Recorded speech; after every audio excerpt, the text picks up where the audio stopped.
G'day there guys, it's your main man Markee, and welcome back to another episode of r/Am I the Asshole, where in our first story today, our stay-at-home dad tries to escape the shackles of stay-at-home dadhood by studying engineering in university. Let's see how that goes. Now, if you love today's bloody good content, I want you to sit back, relax, chuck a prawn to the barbie, and get ready for today's bloody good content. Let's go. Am I the asshole for being a stay-at-home parent and going back to school? My wife has an incredible work ethic. Neither of us is college educated, but managed to be professionally successful the majority of our adult lives. My wife has worked since she was 15 and really defines herself by the work she accomplishes. She worked right up until she gave birth, even though she really didn't need to. We had been planning for her being at home, and my job had amazing insurance, so the hospital bills were manageable. After our daughter was born, my wife went back to work after about 2.5 months. She was going crazy being at home with the baby all the time. I was working from home full-time. My job was very demanding and I had a lot of clients. I was unavailable from 8 until 6 every day. This was hard for my wife. I was technically home, but really needed to focus on my job, so wasn't much help. I instead took on dinners and laundry and cleaning, and whenever the kiddo woke up at night, I was the one that got up to let my wife sleep. We were both incredibly sleep deprived. That's just how it goes with newborns. When my wife went back to work, we couldn't afford childcare, and my wife essentially said, "You are home, you're on deck." I went from working 50 hours a week to working 50 hours a week while taking care of my daughter full-time. My work suffered, my relationship with my clients suffered, my marriage suffered, and I was still getting up at nights because my wife would just sleep through our daughter crying. The company I worked for was sold a year later. I found work here and there that let me be home with our baby during the day, but I knew I couldn't work full-time from home again and take care of the baby. My wife suggested I stay home. She got a new job with insurance for her and our daughter, but my insurance went away. I was stuck. My wife wasn't going to change her job plans and made it clear that she wasn't up to being a stay-at-home parent. We couldn't afford childcare, couldn't afford insurance for me, couldn't let me find work that would help pay for that stuff. It's been about a year, and other than the occasional seasonal gig, I've been the stay-at-home parent. My wife constantly uses this against me when I ask her for things. Saying things like, "You don't bring in any money. You don't understand the stress of being the sole provider." This really hurts. She didn't really give me a choice here, but makes me feel awful for being home and won't combine our finances so I can help budget. I'm going back to school in September. I arranged everything to make it possible, but my wife has been telling me what a terrible idea it is. My parents are paying for it and providing childcare 2 days a week. My father has a degenerative disease and won't be able to babysit in a few years. I'll also be able to get some health insurance. Other than asking my wife to watch our daughter 2 weekdays instead of 1, I've made sure she won't have to do anything else. She's literally just moving one of her days off, but she's making me feel horribly selfish. Am I the asshole? Now in the comments, not the asshole. But your wife kind of sounds like she is. Right? I feel the same way about this as all the poor women left in this position. She doesn't value his labor at all. And OP replies, "I kind of understand though. I don't really produce anything that she can see, you know? I work hard focusing on the kiddo during the day and then clean the place up after dinner when the kiddo goes to bed, so my wife usually leaves in the morning when the house is clean and then comes home to a bit of a disaster every evening. Arts and crafts, cardboard forts, rice from the rice table. After work, I think she just sees a mess. I've tried to be really understanding about that. She's really a clean as you go, but our toddler lives from one thing to the next pretty fast, so we sort of destroy everything, then I clean late when I have a bit more time. Yeah, except she's putting you down. Like, look at some of the posts from stay-at-home moms. You quit your job to be full-time childcare. The least she can do is appreciate the work that childcare is.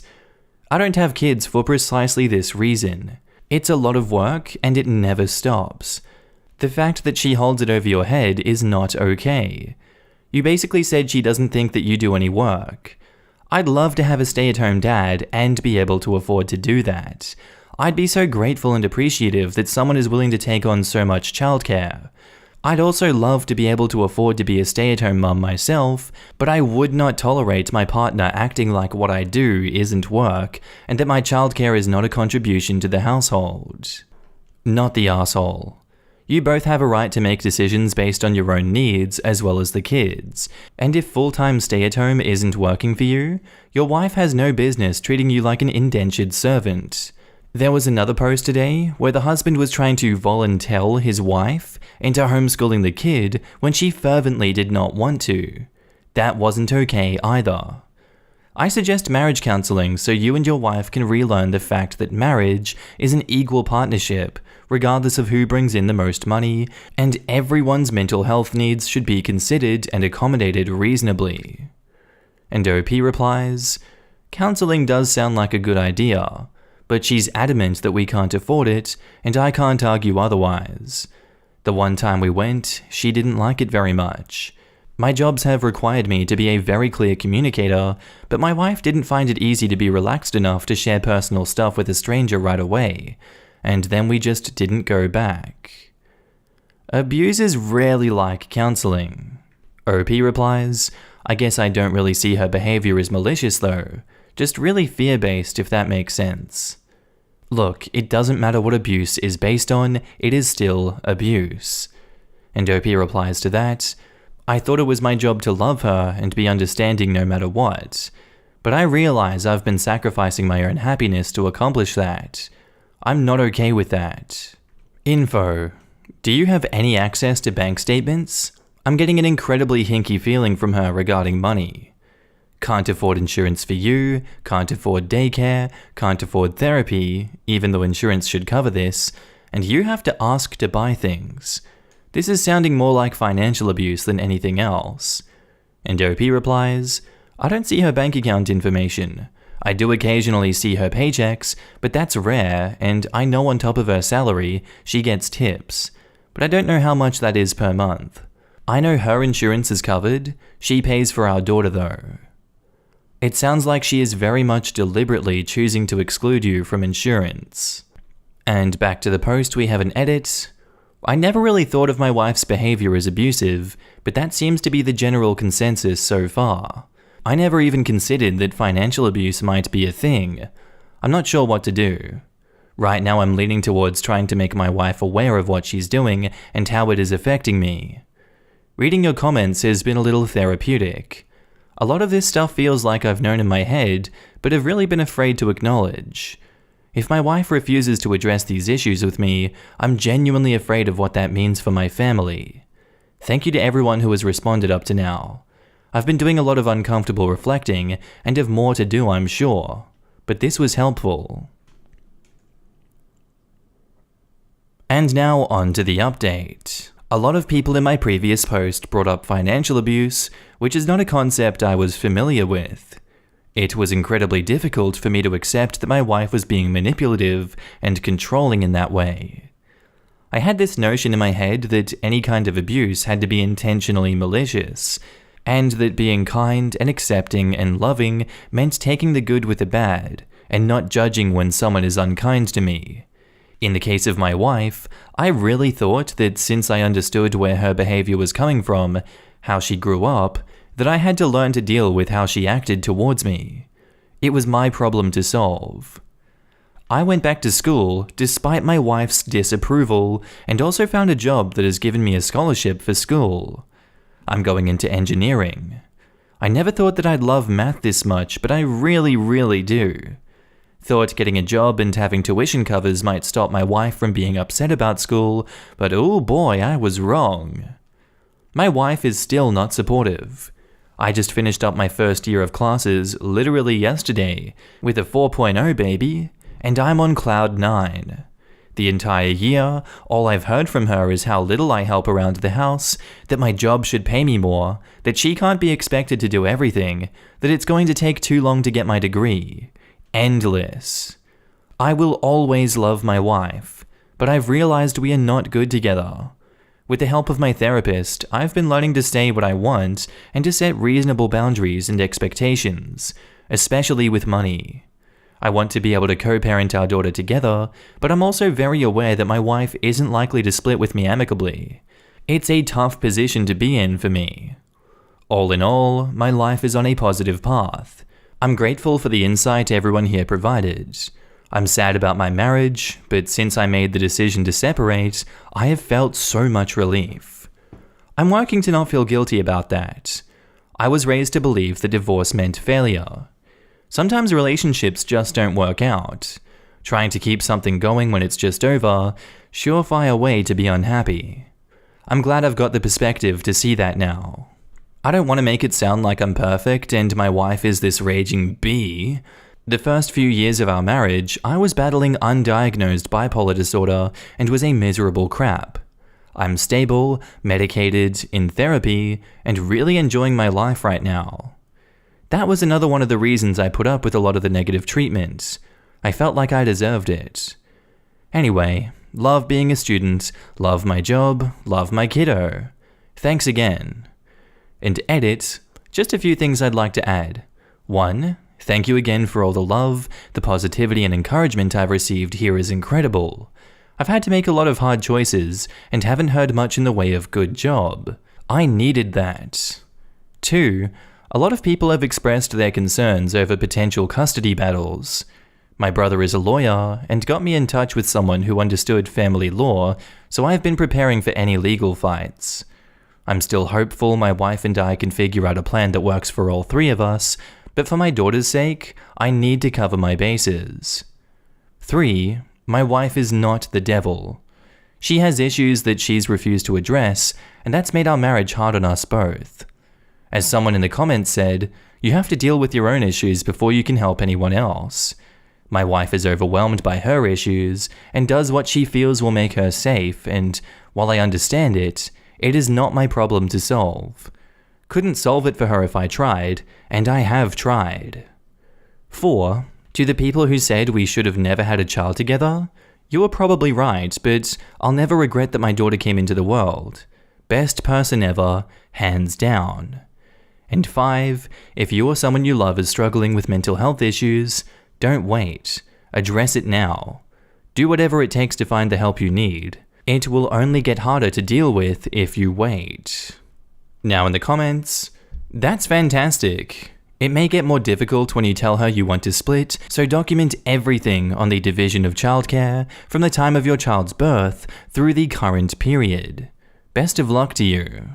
Congratulations on finding your passion in math, even though it's many people's worst enemy. The best updates are when OPs are willing to learn and better themselves, as well as live their lives no matter if they were assholes or not.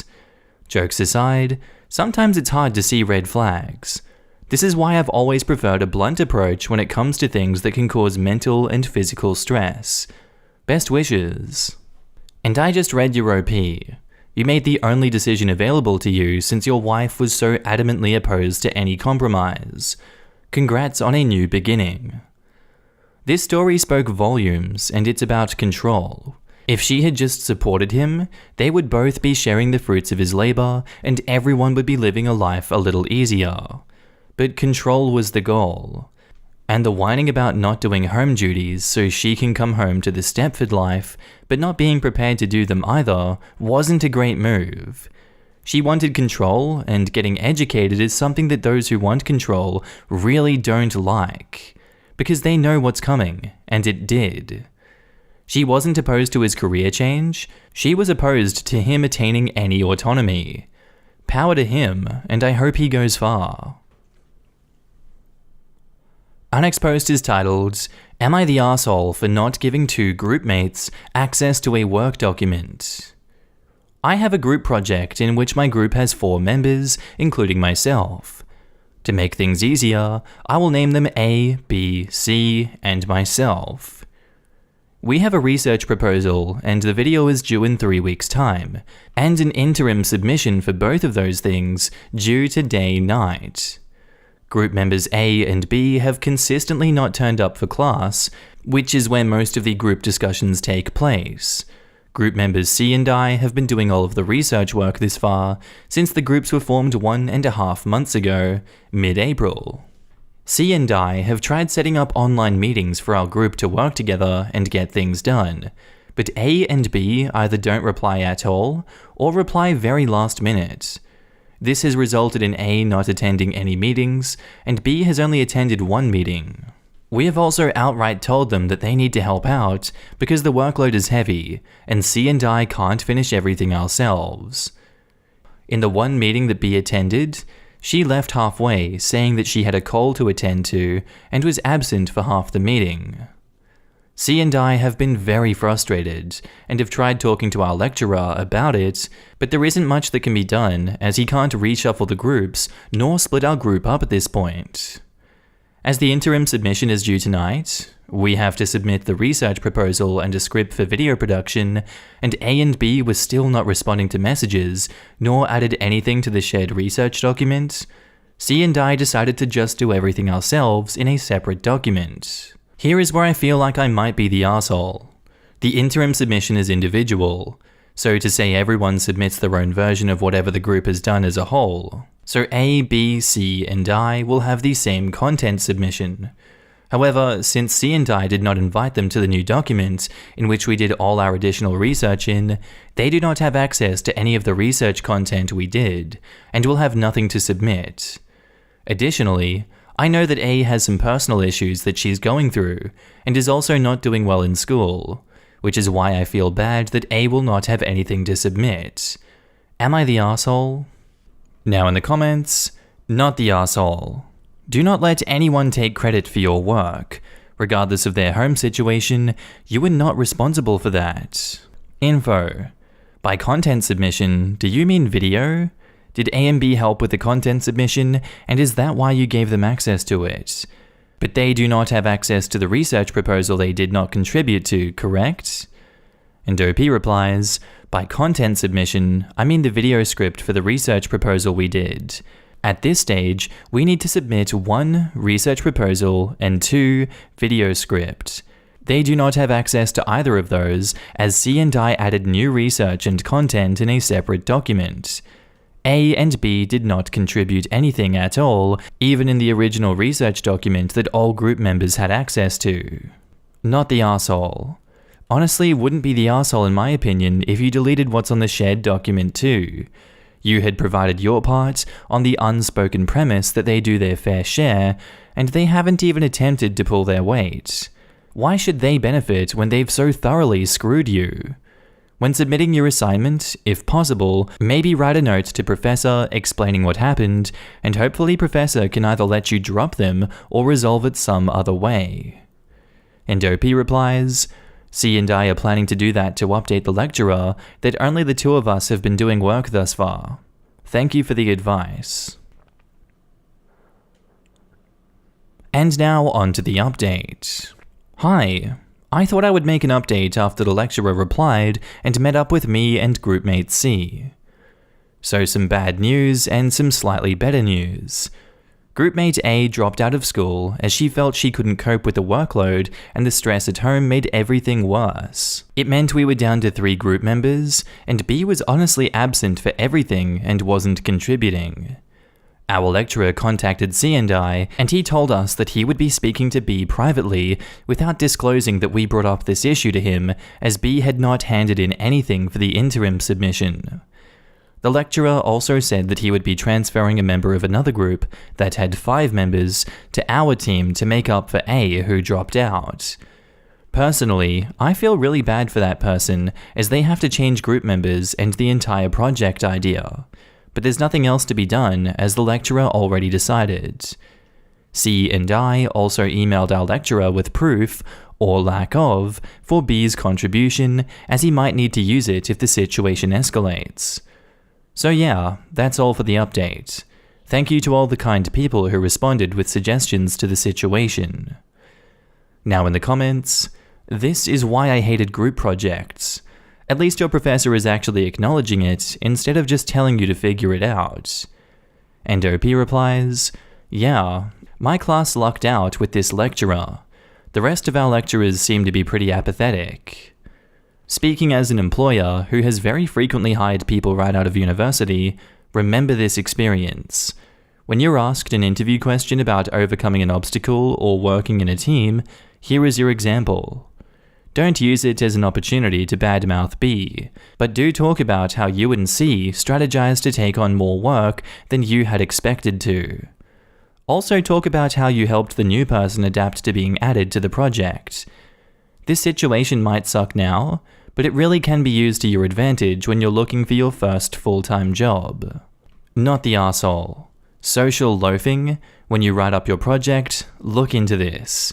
It's not uncommon for other group members to slide, allowing others to do their share of the work. Happens in workplaces too, by the way. And in families. Good reference. And OP replies, I've heard of a couple of horror stories from older relatives about such people, unfortunately. B honestly takes the cake as one of the worst people I've worked with for a project too. I don't know whether this is prevalent in the field you're studying to enter, but it definitely is prevalent in many corporate settings. I have been in the position of working jointly with a team, and no boss wants to hear that A isn't doing any work or B is taking things over. If it makes you feel any better, you probably are learning valuable tactics for dealing with the uncooperative personalities. In fact, before writing this response, I drifted off into thought about how interesting it would be to craft a project in which the students would actually be assessed on how they dealt with interpersonal strife. I haven't come up with a good method yet, one that doesn't require actors, so that the roles occur fairly. It's definitely an interesting thing to ponder. And good luck with the rest of your project, and I hope your new person merges into the group successfully. Anyway guys, I think that's where I'm going to end today's video. If you did like it, tell me what you thought about it down in the comments below, and make sure to just interact with everyone in this community. I love each and every one of you that I get to see on a daily basis. And don't forget, if you are a Patreon subscriber, I love you. You're on the screen right now with the YouTube members as well. If you see yourself, give yourself a pat in the back. You guys help me continue this YouTube journey. You keep me going. I see you guys everywhere. I see your messages, and thank you so much for supporting me. I really love every single one of you. But with that all said, I'm going to be signing off now, guys. I hope you have a good day, night, sleep, whatever you're up to, and I'll see you in the next episode. Bye.